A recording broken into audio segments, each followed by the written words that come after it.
You won't believe this. The HOA president showed up at my front door with a master key at 2 in the morning. When the lock didn't turn, she called 911 on me in my own house. Yeah. That was the moment I knew this fight wasn't going to be just another petty HOA argument about mailboxes or trash bins. This was war. Act 1. The first crack. My name's Evelyn Carter. I'm 47, a retired firefighter, a widow, and the mother of a cop. My son Mason moved back in after 3 years on patrol. We share this house my parents built in 1978 with sweat and cinder blocks. My dad carved his initials into that pine tree out front. My mom's ashes are buried beneath it.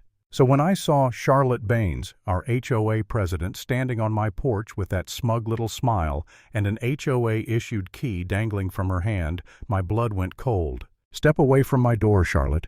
That key doesn't work here anymore. She didn't even flinch. She actually said I was violating Article 3, Section 5 by refusing a wellness check. Wellness check. At 2 in the damn morning, I pulled up the footage on my phone, flicked it toward her. That camera above your head, it's still live, shows you tried this exact key yesterday, 2:13 a.m. Her face twitched just for a second, and I saw it. That was the first time I realized this woman didn't see me as a neighbor. She saw me as an obstacle. But Charlotte didn't stop there. Oh no. Within a week she sent letters accusing me of having debris in my yard. Debris. All I've got is a pine tree, a bird bath, and a sun-bleached lawn chair. Then it was improper porch lighting. Then unauthorized structural modifications because I replaced a gutter after a storm. Every day, another fine, another violation. Every time I checked the mailbox, my stomach knotted up. Let me ask you, have you ever had a neighbor so obsessed with control, they make up rules on the spot? If you have, drop it in the comments because I swear this was psychological warfare. Act 2. The slow strangle. At first I fought back with logic. I left voicemails. I wrote official disputes. I highlighted the HOA manual like it was a Bible. But the letters kept piling up, and my neighbors? They looked away when I passed. Some crossed the street.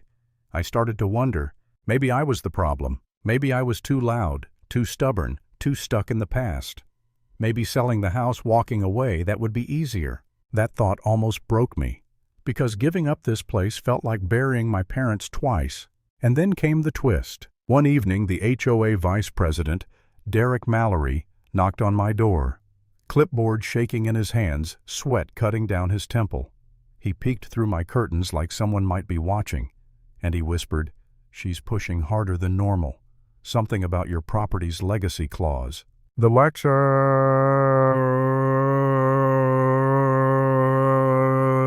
legacy clause. An old provision buried deep in the original charter that protected founding families like mine from cosmetic overreach. It was my shield, the one rule Charlotte couldn't twist, and she wanted it gone. Derek's voice cracked when he said, "She talks about you like you're an infestation." That was the moment I stopped doubting myself, because infestations don't bury their mothers under pine trees. Infestations don't build houses with their father's hands. Infestations don't bleed to protect a community. People do. Families do. I grabbed my old notebook, started logging everything: dates, times, violation codes, suspected surveillance spots. My son had told me once, "Write it all down, Mom. No one's going to believe your word alone anymore." And he was right. The more I dug, the uglier it got. I found shredded copies of my deed and footage Derek slipped me. Francis, another neighbor, showed up pale and shaking, warning me Charlotte was planning a closed-door vote to strip my voting rights entirely. Then came the night I heard footsteps upstairs while I was in the basement. Not Mason's heavy boots. Soft, quick. By the time I bolted up the stairs, the back door was cracked open, locked from the inside every night. Nothing stolen, nothing touched, except my sense of safety. That night I pulled out the original deed from a dusty box in the basement, my dad's signature inked in 1978, the legacy clause stamped non-negotiable. I held it like a lifeline. And I knew if Charlotte wanted war, I was done playing defense. I installed cameras with Mason's help, hidden ones offline unhackable. I printed flyers. What happens when your HOA breaks the law? Come see for yourself. Thursday, 6 p.m. Neighbors found them in their mailboxes at dawn. No shouting, no smear campaign, just cold, hard truth. And I told myself, they came for me with keys. They didn't know I kept the locks. Act 3. The showdown. The night of the meeting, the parking lot was full. Not with the usual clipboard crew, but with the neighbors who'd gone quiet over the years. Moms with strollers, dads with work boots, even Mrs. Kellerman with her walker. Inside, Charlotte sat at the head table, lipstick-sharp posture like a drill sergeant.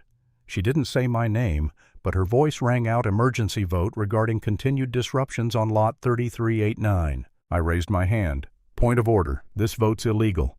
Gasps. Murmurs. Charlotte blinked like I'd spoken another language. I stepped forward, laid out the certified survey, the notarized deed, and for good measure the footage of her trespassing on my porch. This document proves you redrew property lines illegally, and this footage shows you trespassing at night followed by a threatening message to my phone. People shifted, whispering. Wait, what? She went on her porch. Charlotte's fingers curled around the edge of the table. That footage is doctored. That's when Mason walked through the back door. Calm, uniformed arms folded. Actually, it's double-backed on a private server with time-stamped logs. Want me to pull it up live? For the first time, Charlotte's voice caught, and then her own board cracked. Gary leaned forward, jaw tight. I never authorized that boundary change. Frances stood up, voice steady. There was no official vote. She shredded records. You could feel it, the authority draining out of Charlotte like air from a punctured tire. She slammed the gavel. This meeting is out of order, and I said loud enough for the whole room no. This is exactly the order. You weaponized process to bully your neighbors to erase history that wasn't yours. You tampered with records, trespassed, and treated this HOA like your personal kingdom. One by one people stood, not shouting, just standing. Charlotte looked around, realizing for the first time she wasn't behind the desk anymore. She was in the middle of the room alone. Mason leaned close, voice steady. Sheriff's Department already has the evidence. You'll be hearing from them soon. Her jaw tightened. She opened her mouth, then closed it, and she sat, small, defeated. The board voted 4-3 to suspend all actions against me pending legal review. Charlotte didn't even try to gavel it down. Walking out of that hall didn't feel like a victory parade. It felt like coming up for air after being held under too long. Closing beat. That night, neighbors I thought had forgotten me nodded, clapped me on the shoulder, whispered, "About time," and I realized something. She never hated my locks. She hated the door. Because people like Charlotte think they can walk through anything, but not anymore. Final message. Power isn't in the rules, it's in the people who refuse to be silenced by them.